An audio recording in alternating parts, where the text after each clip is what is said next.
Welcome Holy Spirit, welcome Holy One, welcome everyone to this channel, One Verse Impact.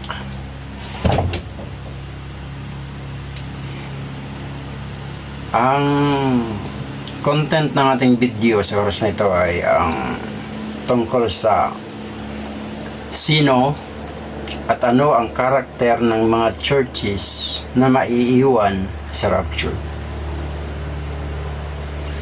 So ang ating titingnan ang Revelation chapter 12 verse 1, yung mahalagang katotohanan na yung nakita ni Juan ay pinakita ng Diyos sa kanya na isinulat sa aklat ng Book of Revelation, yung tungkol sa babae na nanadaramta ng araw na sa ilalim ng kanyang talampakan ang buwan at nasa ulo niya ang 12 bituin. Kung titingnan natin ang Isaiah 66, sabi ng salita ng Diyos, langit ang aking luklukan, ang lupa ang tungtungan ng aking mga paa. So ang ibig sabihin, kaya nga ang babaeng ito ay nakatungtong sa buwan na binigyan ng interpretation ni Jacob nang managinip ang kanyang anak na si Joseph na ang buwan, ang araw, ang buwan, ang mga bituin ay yumukod sa kanya. So dito na unawa sa pamagitan ng turo at aral ng Holy Spirit na sa araw ng rapture may mga churches na maiiwan. So napakahalaga ng mga katotohanan ito na ating malaman, ating matutunan kung sino at ano ang karakter ng mga church na maiiwan sa rapture. Sa turo at aral ng Holy Spirit, sa kapahayagan ng sabi ng salita ng Diyos, Thy word is a lamp unto my feet and a light unto my path. So nawa ang salita ng Diyos ang magbigay maging lampara sa ating mga daan, sa ating mga paa, at maging liwanag sa ating mga paa sa pagsulong sa paghakbang sa buhay na ito. John chapter 1, in the beginning was the Word, and the Word was with God, and the Word was God. John chapter 2 verse 11, gayon man walang nakakaalam ng mga bagay ng tao kundi ang espiritu ng tao na sumasa kanya. Gayon din naman sa mga bagay ng Diyos. Walang nakakalam sa mga bagay ng Diyos kundi ang Espiritu ng Diyos. So sa pamamagitan ng tulong ng Holy Spirit na ating hininga ng tulong upang kanyang ituro at ipaliwanag sa atin ang mga bagay na ito upang ito ating mapagandaan sapagkat napaka-importanting katotohanan ang sinasaad po ng mga salitang ito. Na kung hindi natin maunawaan, babaliwalain natin ang mga nangyayari at magpapabaya tayo sa ating buhay pananampalataya na yung pala ang Diyos ay nangusap na, nagbigay na sa atin ng pahayag, noon pa man ipinakita na ito, ngunit sa mga panahong ito lang binibigay ang unawa. Sapagkat tulad nga ng sinabi ng Holy Spirit sa akin noong 1998 na ang sabi niya, alam mo ba kung bakit ganyan ang pagkakasulat ng aklat ng Revelation na pulo ng hiwaga at mga talinghaga? Sabi ko, hindi ko alam, Holy Spirit. At sabi niya, sapagkat marami ang titingin, walang makikita. Marami magbabasa, walang mauunawa. Sapagkat kung titingnan natin yung history ng Bible history, dumaan ang Biblia sa tinatawag na Dark Ages. Ngunit dahil tapat ang Diyos, hanggang sa ngayon mapalad ang tao na nakakahawak ng Bible at nalalaman niya sa pamamagitan ng Bible ang mga bagay tungkol sa Diyos at pinatutunayan ito ng Diyos sa pamamagitan ng Holy Spirit. So una, paano natin malalaman sino at ano ang karakter ng mga church na maiiwan sa rapture? Nang ibigay sa akin ng Revelation ito na gawing video at ibahagi sa bawat isa na maaabot ng video na ito sa pamamagitan ng YouTube, Facebook, Reels. Ang unang ipinakita sa akin ay yung tungkol kay Adan at kay Eva. Nating nalaman na sa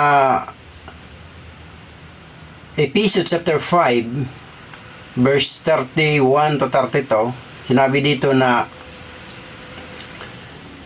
ang hiwaga ng mag-asawa, kapag ang babae at lalaki nag-asawa, magiging isang laman sa paningin ng Diyos.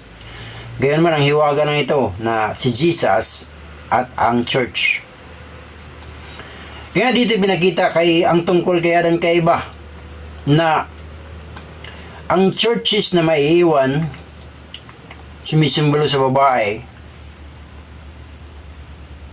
ay yung church na may ugnayan sa aral at turo ng dyablo. Ano ba ang aral at turo ng dyablo? Ano ba ang itinuro niya kay Adan at kay Eva? Ano bang sinabi ng dyablo kay Eva na sumisimbolo sa church? Hindi totoo yan.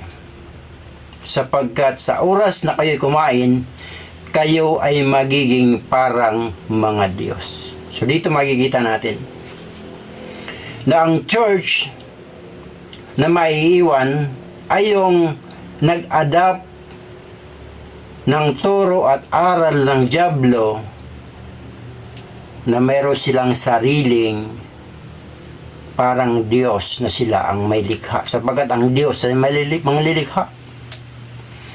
Nga dito makikita yung aral at turo ng dyablo, yun yung kanilang panghahawakan.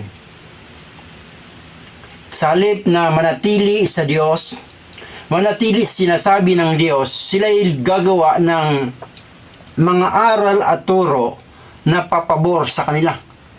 Papabor sa kanilang paniniwala, papabor sa kanilang sistema, papabor sa kanilang pananampalataya. Ngunit dito makikita natin sa Isaiah, hindi lang tungkol kay Adan kay Eva ang pinatutungkulan kung sino yung mga churches na maiiwan sa panahon ng rapture. Ito yung maliwanag na ipinakita ng Holy Spirit. Alam niyo, si Isaiah ay nakakamangha ang kanyang tinanggap buhat sa Diyos, sapagkat simula sa kapanganakan ng ating Panginoon Kristo hanggang sa kamatayan sa cross, hanggang sa pagdating ng Holy Spirit, nasa sulat ni Isaiah.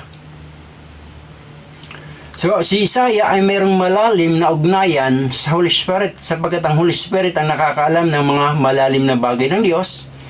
Ang Holy Spirit ang nagturo para isulat ang mga bagay ng Diyos para sa ating kapanahunan.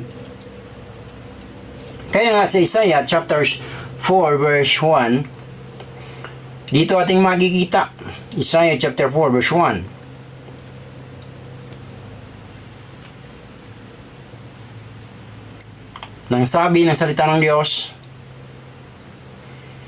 and in that day 7 women shall take hold of one man, saying, we will eat our own bread and wear our own apparel, only let us call us by your name, only let us be called by thy name to take away our reproach. Sin is a reproach. Ang kasalanan ay kadustahan. Sabi niya, mangyayari sa araw na yon, 7 babae hahawak isang lalaki na magsasabi, kumakain kami ng sarili naming tinapay at nagsusuot kami ng sarili naming kasuotan. Ito po yung tinatawag na 7 women revelation of churches, mga kasimbahanan na maiiwan sa panahon ng rapture. Ito yung kanilang karakter. Ito yung kanilang, sa ganito mo sila makikita, at kapag nakita mo ito, ito yung mga palatandaan na hindi sila mapapasama sa rapture. Sapagkat una, meron silang sariling pagkain, mayroon silang sarili nilang kasuotan. Ang ibig sabihin nito, meron silang sariling doktrina, meron silang sariling sistema. So dito natin makikita na may mga kasimbahanan na may kanya-kanyang sariling libro. Ano ang libro ng una? Ang Mormon, may sarili silang Biblia. Ang Roman Catholic, nagdagdag sila ng tinatawag na Apocrypha books. Yung nadagdag sila doon sa 66 books na naging canonized, inapprove ng karamihan. Ngunit sila, dahil mayroon silang sariling pagkain, mayroon silang sariling sistema, gumawa sila ng kanilang sariling libro, idinagdag nila sa Bible. So marami ang gumagawa nito. Ito yung mga palatandaan na sila na may ugnayan sa kaaway, sa dyablo. Ang aral at turo ng dyablo ay maging mga Diyos sila. Lilikha sila ng sarili nilang doktrina, gagawa sila ng sariling libro para patunayan na totoo ang salita ng Diyos. Kaya nga dito makikita natin na itong mga babaeng ito yung sumisimbolo sa buwan, sumisimbolo sa church, sumisimbolo sa nanay na nasa ilalim ng talampakan ng church na nadaramta ng araw, na itong church na to, glorified church na to, na ipinakita kay John sa Book of Revelation, na ang church na ito ay yakap ng glorified husband na si Jesus Christ.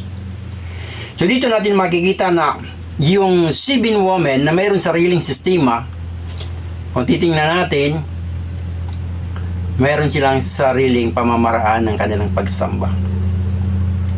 May sarili silang pamamaraan ng turo na kahit ang kanilang turo ay taliwas sa sinasabi ng katotohanan, sapagkat dalawa ang katotohanan na galing sa langit na bumaba sa lupa. Ang unang katotohanan ay ang ating Panginoon sa Kristo.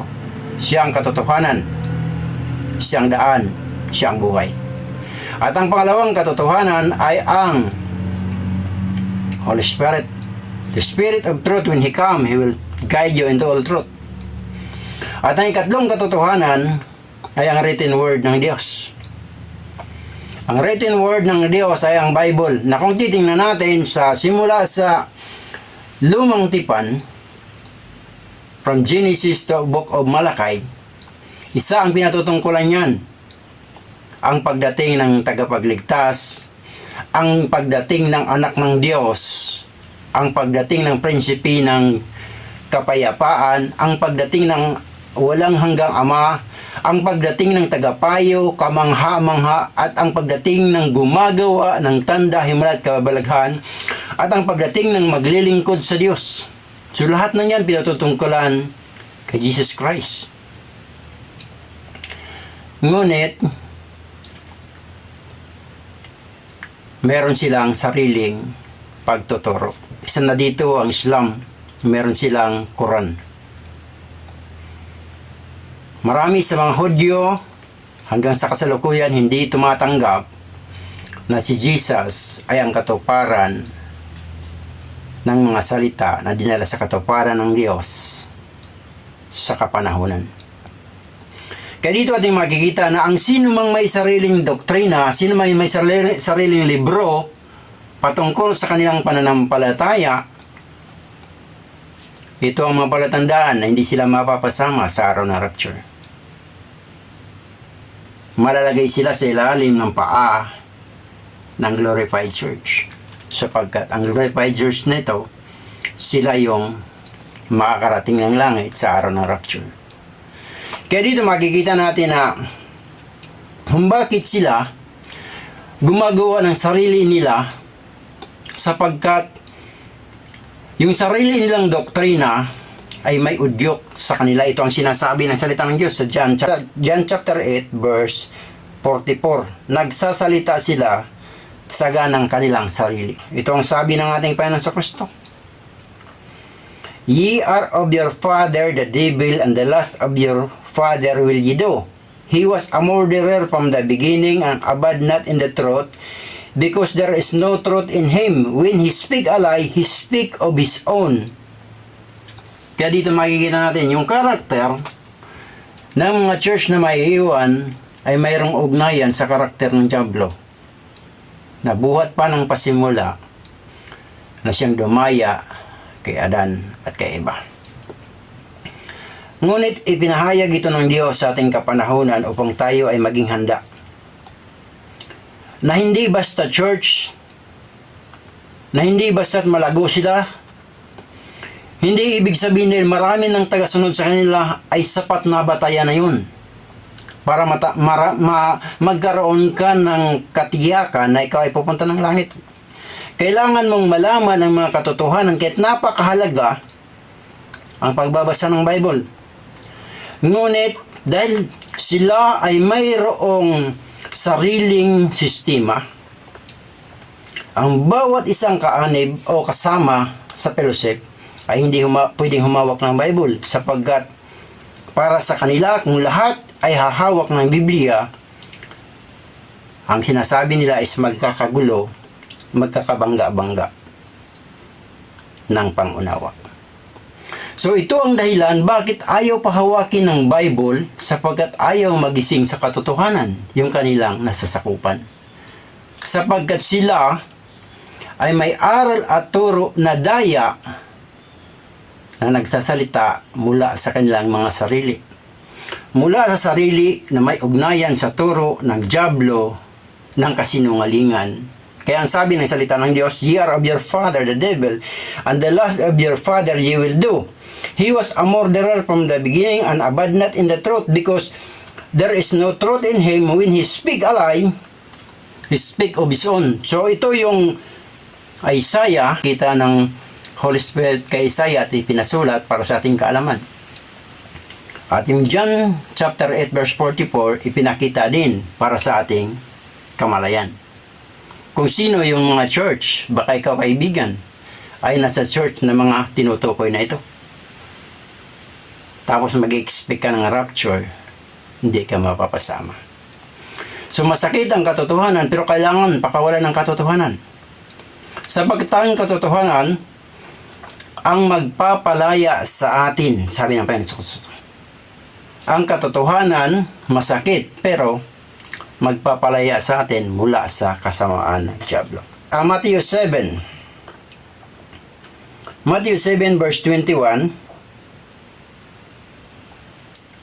Dito, marami kang nag-expect na dahil sila ay gumagawa ng mga bagay ng Diyos, na-expect nila mapapasama at makakapasok sila sa karya ng Diyos, mapapasama sila sa araw ng rapture. Ngunit ito ang sinasabi ng Panginoon sa Kristo sa Mateo. Ito yung matibay na binigyan ng diin ng ating Panginoon sa Kristo, not everyone that sit unto me, Lord, Lord. Lahat ng kasimbahanan tumatawag sa pangalan ng ating Panginoon sa Kristo. May dinadagdag sila tungkol sa pangalan ng ating Panginoon sa Kristo. May ibinabawas sila tungkol sa ating Panginoon sa Kristo. Ito yung tinatawag na dagdag bawas, dagdag ng kanilang paniniwala, bawas ng katotohanan upang wag paniwalaan. Kaya sabi ng Panginoon sa Kristo, hindi lahat ng tumatawag sa akin, Panginoon, Panginoon, makakapasok, kundi siya na gumagawa ng kalooban ng aking Ama. Una, paano natin malaman ang kalooban ng Ama? Sapagkat hindi natin magawa kung hindi natin alam. Sabi ni Pablo sa kanyang sulat sa 1 Korinto, walang nakakaalam ng mga bagay ng tao kundi ang espiritu ng tao. Gayon din naman, walang nakakaalam sa mga bagay ng Diyos kundi ang espiritu ng Diyos. So kailangan natin ang Holy Spirit. Ang Holy Spirit ay katotohanan. Walang partiality sa Holy Spirit, kundi buong katotohanan. Pag dumating siya, buong katotohanan ang ituturo ng Holy Spirit sa mga church. Hindi siya half-truth.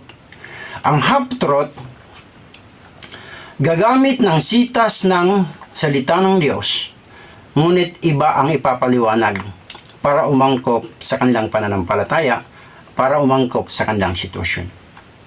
Kaya nga dito sabi ng Panginoon, hindi lahat ng tumatawag sa akin, Panginoon, makakapasok sa kanilang life, kundi akong gumaganap ng kalooban ng aking Ama. So, paano natin malalaman kung ano ang kalooban ng Ama? Kailangan natin ng Holy Spirit.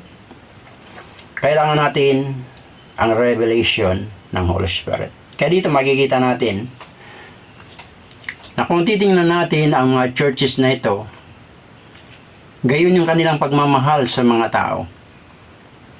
Pero minsan, sa ating Panginoon Kristo, sa chapter 16 ng Mateo, nalaman ni Pedro na si Jesus, ang Kristo, ang anak ng Diyos na buhay. Lumipas lang saglit, ipinahayag ng ating Panginoon Kristo na kailangan niyang gawin ang kalooban ng Ama, at ang kalooban na ito ng Ama ay kinakailangan niyang pagdusahan ang cross, kapalit o kabayaran ng kasalanan ng isang katauhan. Sabi ni Pedro, huwag mangyari, huwag kang mamatay sa cross. Huwag kang pupunta sa Jerusalem dahil doon naghihintay ang saserdote, skriba at parasyo na magpapatay sa iyo. Ngunit anong sabi ng Panginoon Jesus? Lumagay ka sa likuran ko, Satanas, sapagkat iniisip mo ang mga bagay ng tao, hindi ang mga bagay ng Diyos. So dito natin makikita yung malalim na sistema ng mga churches na hindi mapapasama. Ang lahat ng aral nila ay tungkol kung paano mapabuti ang tao. At kung paano mapanatili ang tao sa kanilang grupo. Dodoktrinahan, tuturuan ng tao upang manatili. Pero ang napakalagang katotohanan tungkol sa Diyos, ililihim. Ang tungkol sa Diyos, ang buong katotohanan ng Diyos, lalagpasan nila ang aral at turo sapagkat meron silang tinatago na aral at turo mula sa dyablo. Sapagkat anumang kasinungalingan buhat sa dyablo. Anuman ang pagsasalita na mula sa kanilang sariling doktrina, pagpapakain sa sariling sistema mula sa dyablo, sapagkat yun ang itinuro ng dyablo kailan kaiba. Pinabulaanan ng salita ng Diyos na sinabi ng Diyos sa oras na kumain ka niyan, tiyak, ikay mamamatay. Anong sabi ng dyablo? Hindi yan totoo. Kundi ayaw lang niya na kumain kayo sapagkat sa oras na kumain kayo niyan, maging parang mga Diyos kayo. Malalaman nyo kung anong mabuti at kung anong masama.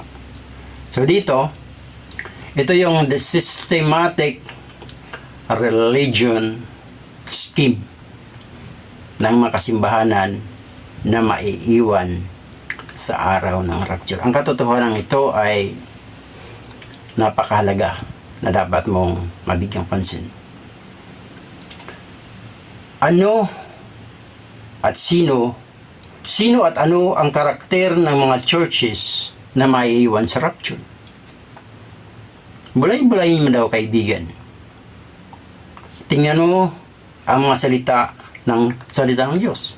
Sa Genesis 3, makikita mo kung paano yung aral at turo ng dyablo itinuro kay Eva na sumunod si Adan at si Eva. Tingnan mo kung ano yung sinasabi ni Isaiah sa chapter 4 verse 1 na mayroong mga 7 babae, mayroon silang sariling pagkain, mayroon silang sariling doktrina, mayroon silang sariling sistema, mayroon silang sariling Bible, mayroon silang sariling pamamaraan ng pagpapakain. At kung titingnan mo naman ang John chapter 8 verse 44, makikita mo naman yung sinasabi ni Jesus. Kapag ka nagsalita sila na mula sa kanilang sarili, ito'y inspired aral at turo ng dyablo sa mga churches. Yung lilimitahan ng Diyos, yung pipiliin at hihimayin ang salita ng Diyos na pumabor at tumangkop sa kanilang kagustuhan, yan ay mula sa kasinungalingan. At kapag ka ang concern mo ay tungkol sa mga tao, sapagkat ang concern ng Diyos nang ibigay niya, suguin niya, nagkatawang tao ang kanyang anak, ay upang mahayag ang Diyos na ito. At hindi naging maramot ang Diyos. Nang dumating ang Holy Spirit sa ating Panginoong Kristo sa ilog ng Jordan, at ang Holy Spirit ay sumasa ating Panginoong Kristo na gumagawa ng tanda, himala at kababalaghan, hindi naging madamot ang Diyos upang ang Holy Spirit ay manatili lang kay Jesus, kundi ito'y isinalin sa mga mananampalataya, una sa 12 disciples. Naranasan nila ang pagdating ng Holy Spirit sa kanilang mga buhay. Dahil hindi ang Diyos madamot. Kung narinig at ipinarinig ang busis ng Ama sa Matthew chapter 3 verse 16 to 17, hindi naging maramot upang marinig at iparinig ng Diyos ang kanyang tinig sa tatlong alagad, kay Pedro, Juan at Santiago sa Matthew 17. Hanggang sa kasalukuyan, ang Diyos ay patuloy na nangungusap at hindi maramot ang Diyos na ipagkakait niya yung karanasan na maranasan siya na, sapagkat siya ang Diyos na totoo, siya ang Diyos na buhay, siya ang hari na walang hanggan.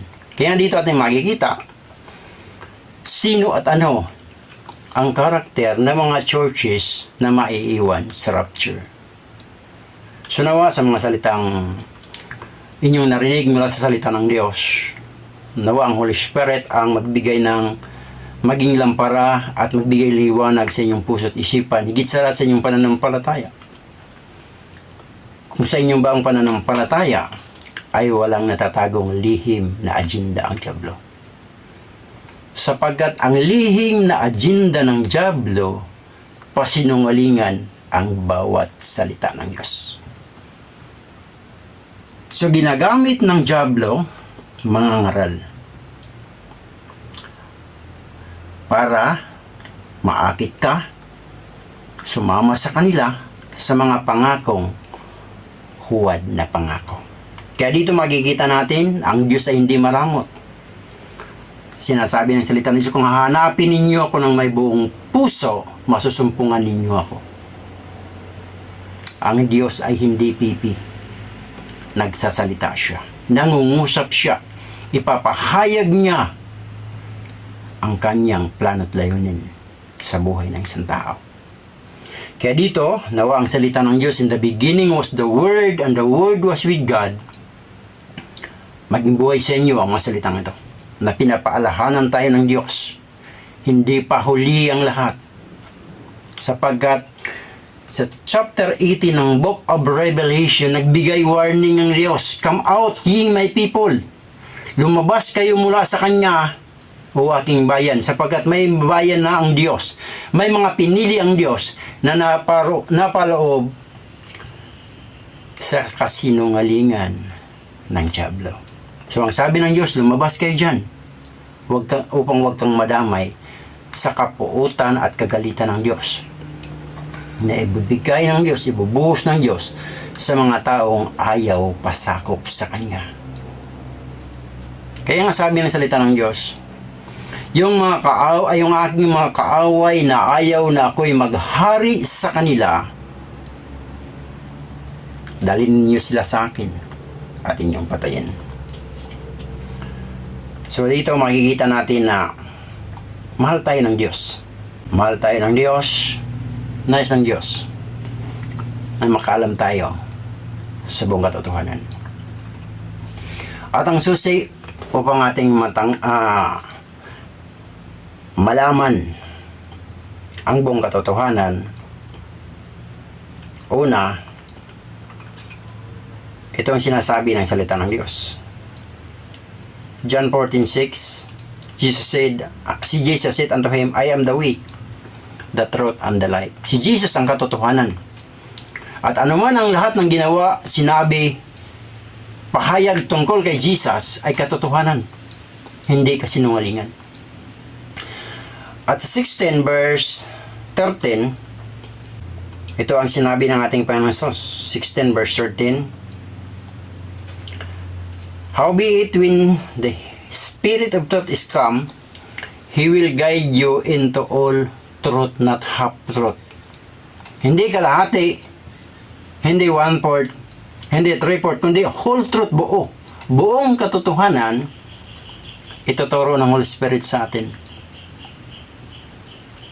Kaya nga dito, sa video ito nawa, pagpalain tayo ng Diyos sa mga katotohanan ito upang mahanda tayo sa araw ng rapture at huwag tayong maiwan,